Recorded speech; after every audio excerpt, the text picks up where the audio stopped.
भार उठाने और इसे स्थिर करने के मॉड्यूल में आपका स्वागत है।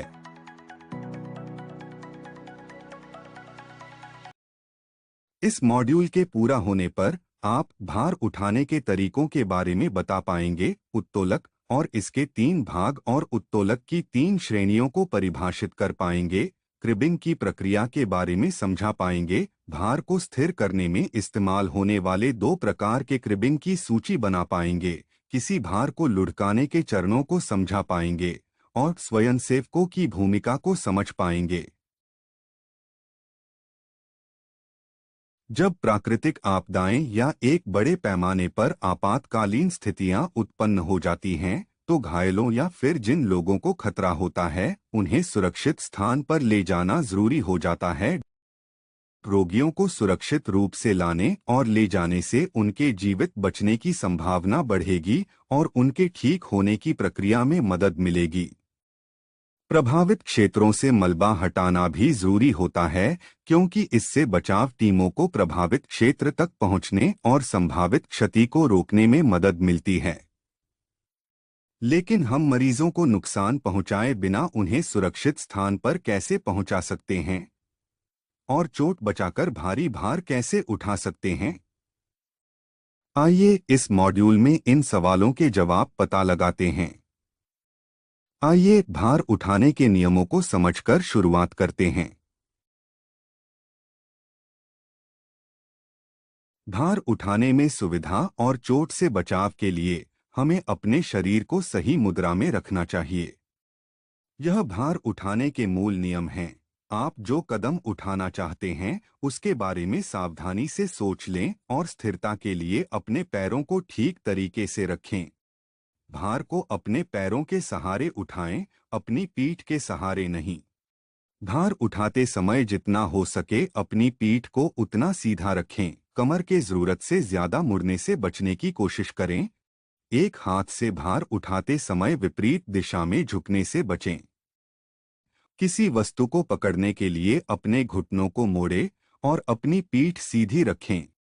जितना हो सके वस्तु के वजन को अपने शरीर के पास रखें। किसी मरीज को उठाते समय अपने साथी या टीम और मरीज के साथ स्पष्ट संवाद करते रहें। आंख से आंख मिलाकर बात करें, यह समन्वय बनाए रखने का एक जरूरी पहलू है और सुरक्षा और दक्षता बनाए रखने के लिए शुरुआत से आखिरी तक मौखिक रूप से समन्वय करते रहें। किसी आपदा की स्थिति में भार उठाना एक जरूरी काम हो जाता है। किसी और दुर्घटना को रोकने और तनाव कम करने के लिए भार उठाने के सिद्धांतों को समझना जरूरी है। आइए अब भार उठाने की अवधारणा समझते हैं। मनुष्य ने बहुत पहले ही यह जान लिया था कि मशीनों से काम करना शारीरिक काम की अपेक्षा आसान होता है। हालांकि कुछ स्थितियों में भारी उपकरण इस्तेमाल नहीं किए जा सकते हैं, क्योंकि उस उपकरण के आवागमन या उसके संचालन से पीड़ित को खतरा हो सकता है तथा इससे और भी नुकसान हो सकता है। ऐसी स्थितियों में बुनियादी उपकरणों का इस्तेमाल किया जा सकता है, जिससे अधिक भार को सुरक्षित रूप से उठाने के लिए काफी ज्यादा यांत्रिक लाभ मिल सके। आइए अब भार उठाने के तरीकों पर बात करते हैं। किसी भार को उठाने या इसे हटाने से पहले इन कारकों को जांच लेना चाहिए। उस भारी वस्तु का भार हटाने के क्या परिणाम होंगे, यानी कि क्या होगा, और भार उठाने या हटाने के लिए कौन सा तरीका इस्तेमाल करना चाहिए। भार उठाने के 3 तरीके होते हैं। इसमें यह आते हैं: उत्तोलक, कमलोंग और हाइड्रोलिक जैक या रैम्प। आइए इन तरीकों पर विस्तार से चर्चा करते हैं। उत्तोलक भार उठाने का एक आसान तरीका है। कोई उत्तोलक 3 भागों से मिलकर बनता है। इसमें यह शामिल होते हैं: आलंब, फलक्रम, भार और बल। उत्तोलक एक दृढ़ छड़ होती है जो या तो सीधी या फिर मुड़ी हुई होती है। यह एक निश्चित बिंदु के चारों ओर स्वतंत्र रूप से घूम सकती है, जिसे आलंब कहते हैं। आलम वह वस्तु या स्थान है जो उस समय भार को सहारा देता है जब उत्तोलक का इस्तेमाल किसी दूसरी वस्तु को हटाने के लिए किया जाता है। यह उत्तोलक के कुछ अनुप्रयोग हैं। किसी ऐसे भार को उठाना जो इतना भारी है कि उसे हाथ से नहीं हटा सकते हैं, खींचना या ढुलाई, और ऊपर उठाना। यह उत्तोलक के कुछ सामान्य उदाहरण हैं: फावड़ा, क्रोबार, सरौता चिमटा, हथौड़ा, कैंची और पाना। उत्तोलक के 3 प्रकार होते हैं: प्रथम श्रेणी के उत्तोलक, द्वितीय श्रेणी के उत्तोलक और तृतीय श्रेणी के उत्तोलक। इसके बारे में अधिक जानकारी के लिए प्रत्येक प्रकार के उत्तोलक पर पॉइंटर को ड्रैग करें।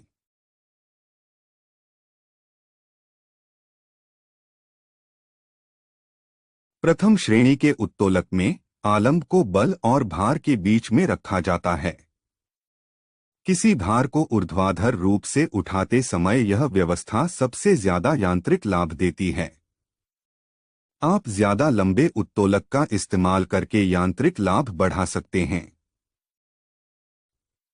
वस्तुओं को क्षैतिज रूप से विस्थापित करने के लिए यह सबसे उपयोगी और कुशल उत्तोलक है। इसमें सबसे ज्यादा यांत्रिक लाभ मिलता है। क्रोबार और प्राय बार प्रथम श्रेणी के उत्तोलक के अच्छे उदाहरण हैं। ये वस्तुओं को ऊर्ध्वाधर रूप से उठाने के लिए बहुत उपयोगी होते हैं।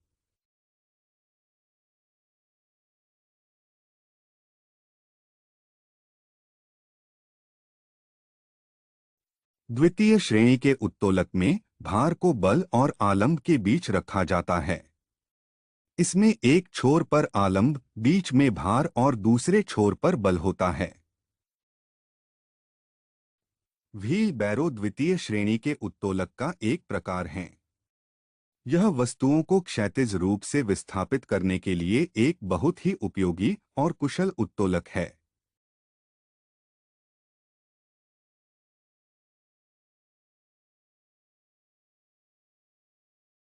तृतीय श्रेणी के उत्तोलक में बल को भार और आलम्ब के बीच लगाया जाता है। इसमें एक छोर पर भार होता है, इसके विपरीत छोर पर आलम्ब और बीच में बल होता है। इस प्रकार के उत्तोलक का इस्तेमाल तब किया जाता है जब किसी वस्तु को अधिक दूरी तक ले जाने के लिए बल का इस्तेमाल कर सकते हैं। फावड़े और झाड़ू तृतीय श्रेणी के उत्तोलक के उदाहरण हैं।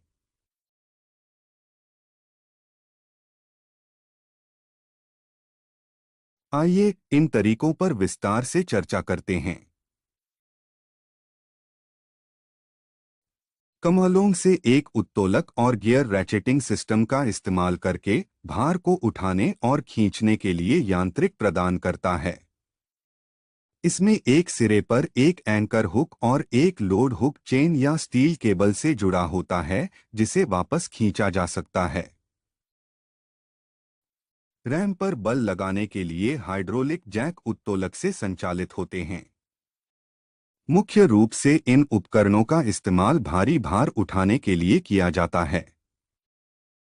हालांकि आमतौर पर उनकी पहुंच बहुत कम होती है, फिर भी वे बहुत शक्तिशाली होते हैं। एक हाथ से इस्तेमाल होने वाला बॉटल जैक 50 टन तक वजन उठा सकता है। हाइड्रोलिक जैक टेबल को जमीन पर रखना जरूरी होता है। जैक को पार्श्व भार संभालने के लिए नहीं बनाया गया है।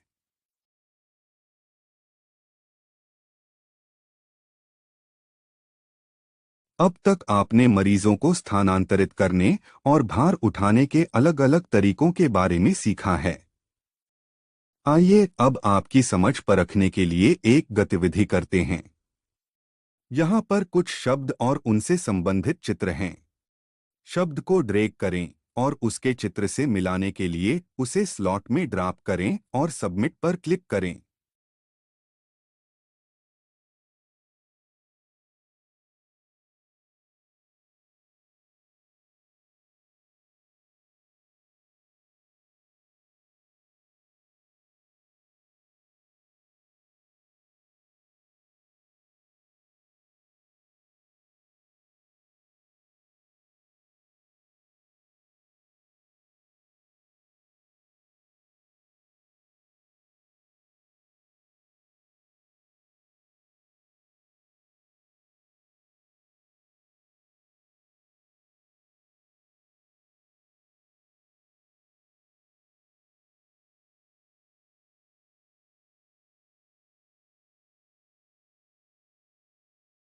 बचाव कार्य के दौरान फंसे हुए व्यक्ति की तलाश करते समय भार उठाने की जरूरत पड़ेगी।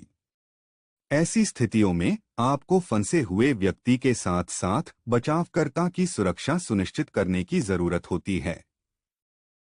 ऐसा करने के लिए भार उठाने के लिए अस्थायी मदद की जरूरत होती है। अस्थायी मदद का एक तेज और आसान तरीका क्रिबिंग है।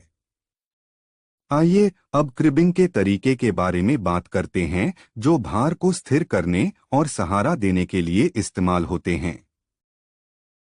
क्रिबिंग में भार को स्थिर करने और सहारा देने के लिए लकड़ी के टुकड़ों का इस्तेमाल करके एक मेज जैसा प्लेटफॉर्म बनाया जाता है। किसी वस्तु के वजन को सहारा देने के लिए पंक्तियों और स्तंभों की तरह छोटे छोटे लकड़ी के टुकड़ों को व्यवस्थित करके क्रिबिंग बनाया जाता है। शिन का इस्तेमाल छोटे स्थानों में भरने और वस्तु को उठाते समय उसकी स्थिति को सुरक्षित रखने के लिए किया जाता है। शिन का इस्तेमाल बल के कोण को बदलने के लिए भी होता है, जिससे असमान या ढलान वाली सतहों पर अधिकतम संपर्क बनाया जा सके। लकड़ी के क्रिबिंग सिस्टम में खराबी काफी धीमे धीमे आती है और लकड़ी के रेशे टूटने के कारण इससे काफी शोर होता है। इससे आमतौर पर बचाव कर्मियों को इसके विफल होने की अच्छी खासी चेतावनी मिल जाती है। क्रिबिंग सिस्टम को विफल होने से बचाने के लिए क्रिबिंग को बेहतर बनाने के लिए जरूरी चीजों के बारे में सोचना जरूरी है। इसकी आवश्यकताएं निम्न हैं। इस्तेमाल होने वाली सामग्री के दोनों तरफ की सतह सपाट होनी चाहिए और यह सामग्री उस वस्तु का वजन संभालने लायक होनी चाहिए जिसे सहारा देना है। क्रिबिंग सिस्टम के लिए इस्तेमाल होने वाली सामग्रियों के उदाहरणों में यह आते हैं: फर्नीचर, ईंटें, कंक्रीट के ब्लॉक, टायर और रिम। आइए अब अलग अलग तरह के क्रिबिंग के बारे में जानते हैं।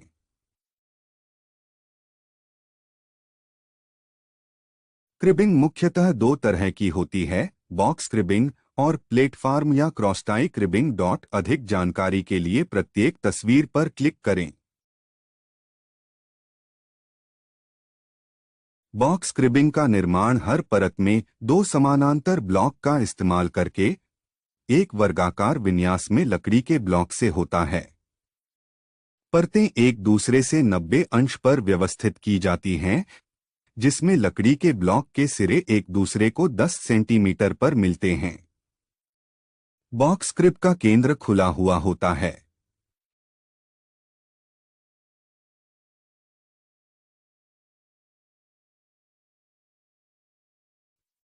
प्लेटफॉर्म या क्रॉसटाई क्रिबिंग को 3 या इससे ज्यादा लकड़ी के टुकड़ों से ठोस परतों वाली लकड़ी के ब्लॉक से बनाया गया है। परतें एक दूसरे से 90 अंश पर सेट होती हैं। लकड़ी के टुकड़ों के बीच या तो बहुत कम या फिर बिल्कुल भी जगह नहीं छोड़ी जाती है। लकड़ी के टुकड़ों के सिरे भी एक दूसरे से 10 सेंटीमीटर तक पर ओवरलैप होने चाहिए।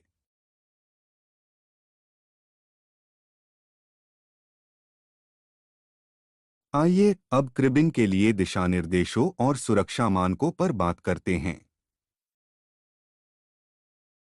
क्रिबिंग के लिए सामान्य दिशानिर्देश ये हैं। विशेष तौर पर मिट्टी और डामर जैसी नरम सतहों पर भार को समान रूप से वितरित करने के लिए पहली परत ठोस होनी चाहिए। सामान्य नियम यह है कि क्रिबिंग की ऊंचाई को क्रिबिंग के लिए इस्तेमाल होने वाले लकड़ी के टुकड़ों की चौड़ाई से 3 गुना तक ही रखा जाए, जिसमें ऊंचाई और चौड़ाई का अनुपात 3:1:1 होता है। उदाहरण के लिए, अगर लकड़ी के टुकड़े पहले क्रिबिंग के एक तरफ से आखिरी क्रिबिंग के बाहरी हिस्से तक 1 मीटर चौड़े हैं, तो क्रिबिंग की ऊंचाई 3 मीटर से ज्यादा नहीं होनी चाहिए। हमेशा लगभग 10 सेंटीमीटर तक ओवरलैप करें। यह अलग अलग टुकड़ों के कोनों को टूटने से बचाता है, जिससे पूरी स्थिरता पर नकारात्मक प्रभाव पड़ सकता है। क्रिबिंग में 2 या 3 के समूह वाली प्रत्येक परत के विन्यास में 10 सेंटीमीटर गुना 10 सेंटीमीटर से 20 सेंटीमीटर गुना 20 सेंटीमीटर वाला कई समूहों वाला विन्यास शामिल होना चाहिए। की भार वहन करने की क्षमता लकड़ी के प्रकार और गुणवत्ता पर निर्भर करती है। यह क्षमता भार वहन करने वाली सभी सतहों के योग पर लंबवत ग्रेन लोड भार द्वारा निर्धारित की जाती है। ठेकेदारों द्वारा या फिर अल्पकालिक आपातकाल की स्थिति में इस्तेमाल होने वाली क्रिबिंग अक्सर पार्श्व शक्ति के लिए केवल बियरिंग के बीच के घर्षण पर ही निर्भर करती है, जो बाद में लगने वाले झटकों के लिए पर्याप्त नहीं होती है। घर्षण के अलावा टुकड़ों के बीच पार्श्व प्रतिरोध बनाने के लिए अलग अलग टुकड़ों को दांतेदार बनाया जा सकता है। क्रिबिंग के जोड़े के बीच पार्श्व शक्ति और विकर्ण वाले ब्रेस को बेहतर बनाने के लिए धातु की क्लिप भी इस्तेमाल की जा सकती हैं।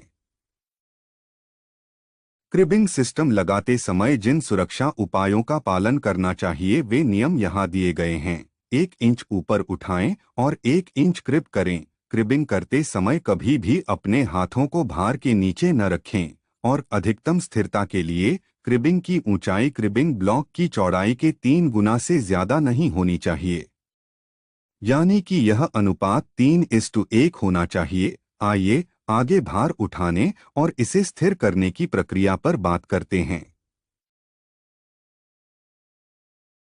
भार उठाने और इसे स्थिर करने की प्रक्रिया में उस वस्तु या भार को धीरे धीरे उठाया और पर्याप्त निकास और स्थिरता प्राप्त होने तक क्रिबिंग की एक परत को दूसरी परत में लगाया जाता है।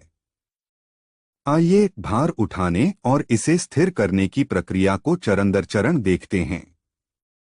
ध्यान रखें कि कोई भी काम शुरू करने से पहले पूरे व्यक्तिगत सुरक्षा उपकरण या पीपीई का इस्तेमाल करें। प्राय बार या ऐसे ही किसी उपकरण का इस्तेमाल करके शुरुआती जगह बनाएं। प्राय बार के साथ एक उत्तोलक प्रणाली लगाएं। धीरे धीरे भार उठाएं ताकि उसके नीचे क्रिबिंग की पहली परत लगाने के लिए पर्याप्त बड़ी जगह बन पाए। जब आप भार उठा रहे हैं तो भार को धीरे धीरे ऊपर उठाने के लिए वेज इस्तेमाल करें। यदि प्राय बार फिसलता है या फिर टूट जाता है तो यह भार को कुछ भी दूरी गिरने से बचाएगा। यह जरूरी नहीं है कि क्रिबिंग की अगली परत को पूरी ऊंचाई तक एक ही बार में उठाया जाए। आलंब को ऊपर उठाएं, भार को फिर से उठाएं और क्रिबिंग के अगले स्तर को लकड़ी के टुकड़ों के साथ पिछली परत से 90 अंश पर लगाएं। यहाँ दिखाया गया वीडियो एक भार उठाने और उसके नीचे पालना डालने की प्रक्रिया को दर्शाता है।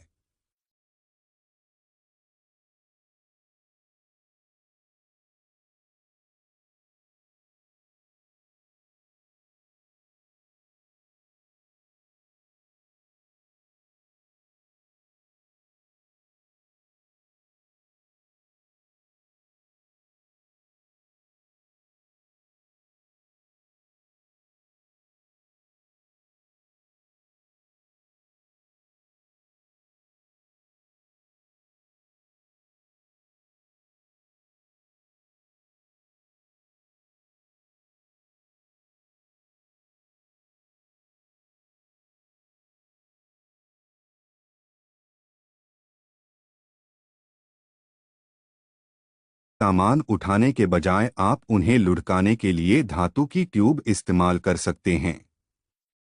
किसी भार को लुढ़काने के लिए इन आसान से चरणों का एक गाइड की तरह पालन करें। प्रथम श्रेणी के उत्तोलक का इस्तेमाल करके भार को धीरे से बस इतना उठाएं कि उसके नीचे 3 धातु के ट्यूब लगाए जा सकें।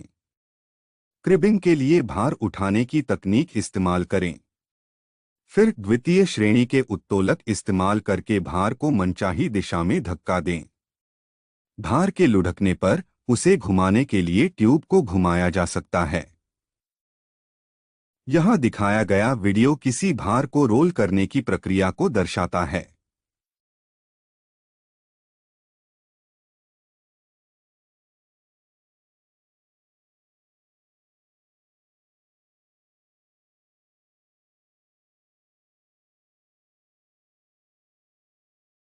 आइए आगे स्वयंसेवकों की भूमिका के बारे में जानें।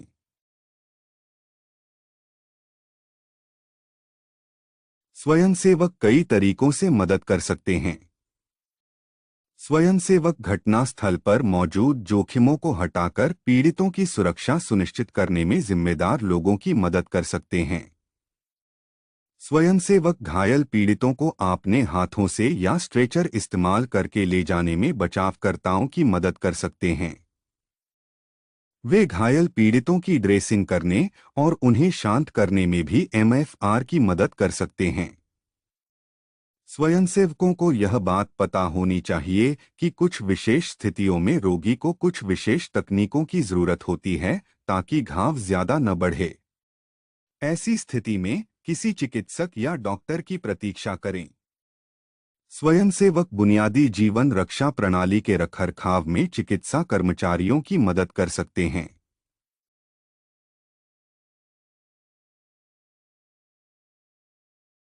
इसके साथ हम मॉड्यूल के अंतिम पड़ाव पर आ गए हैं। आइए मॉड्यूल में जिन मुख्य बिंदुओं पर बात हुई है उन्हें दोहरा लेते हैं। आपदाओं के समय घायल लोगों को सुरक्षित स्थान पर ले जाना जरूरी होता है। जो मरीज चल फिर सकते हैं उनके लिए दो अलग अलग स्थितियां होती हैं, जब चोट लगने का कोई खतरा न हो और जब वह जगह संभवतः असुरक्षित हो या वहां तत्काल कोई खतरा होने की संभावना हो। रोगियों को एक जगह से दूसरी जगह ले जाने की तकनीकों को आपातकालीन कदम और गैर आपातकालीन कदम के रूप में बांटा गया है। आपातकालीन कदम उठाने की स्थितियों में आग, विस्फोट और रोगी को खतरों से बचाने में असमर्थ होना शामिल है। जब मरीज स्थिर हो और आपके पास यह कदम उठाने के लिए पर्याप्त समय और लोग हों तो गैर आपातकालीन कदम लेने को प्राथमिकता दी जाती है। भार उठाने के लिए 3 तरीके होते हैं। इसमें शामिल चीजें यह हैं: उत्तोलक, कमलोंग और हाइड्रोलिक जैक या रैम। अस्थायी रूप से भार को सहारा देने का एक तेज और आसान तरीका क्रिबिंग है। क्रिबिंग पंक्तियों और स्तंभों में व्यवस्थित छोटे आकार के लकड़ी के टुकड़ों से बना होता है, जिससे किसी वस्तु के भार को सहारा मिलता है। क्रिबिंग मुख्यतः 2 प्रकार की होती है: बॉक्स क्रिबिंग और प्लेटफॉर्म या क्रॉसटाई क्रिबिंग। किसी भार को उठाने और स्थिर करने की प्रक्रिया में आवश्यक वस्तु या भार को उठाना और पर्याप्त निकास और स्थिरता प्राप्त होने तक एक के बाद एक क्रिबिंग की परत डालना आता है। पीड़ितों की सुरक्षा सुनिश्चित करने में स्वयंसेवक बचाव कर्मियों की मदद कर सकते हैं।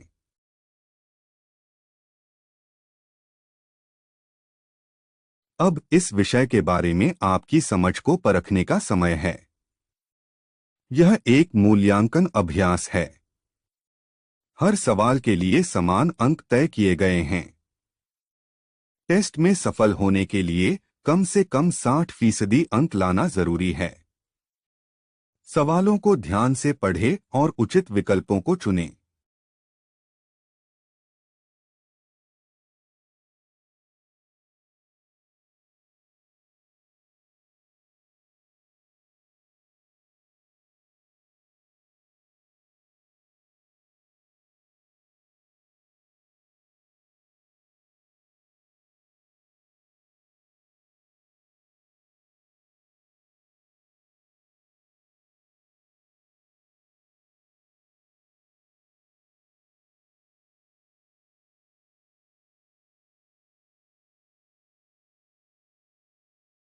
बधाई हो, आपने वजन उठाना और इसका संतुलन मॉड्यूल सफलतापूर्वक पूरा कर लिया है। आप वापस जा सकते हैं और ऐसी किसी भी चीज की जांच कर सकते हैं जिसके बारे में आप अनिश्चित हैं।